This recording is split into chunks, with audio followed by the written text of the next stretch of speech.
أفضل علاج للسعال الطريقة الصينية يعتمدون عليها الصينيون منذ آلاف السنين. 3 أيام فقط وتتخلصون من السعال إن كان حادا. أما إن كان السعال قد بدأ في ذلك اليوم فخلال 24 ساعة ننتهي من السعال.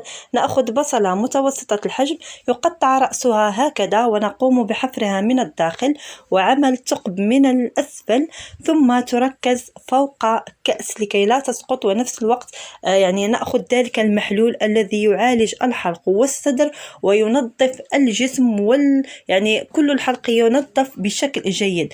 نقوم بملئها بالسكر وحتى طعمها لذيذ جدا وتعطينا القوة والطاقة ونتركها ليلة كاملة. في الصباح نجد السكر تفاعل مع البصل وأعطانا هذا المحلول الرائع والمشروب السحري. نأخذ منه ملعقة كبيرة صباحا وملعقة كبيرة بالليل قبل النوم.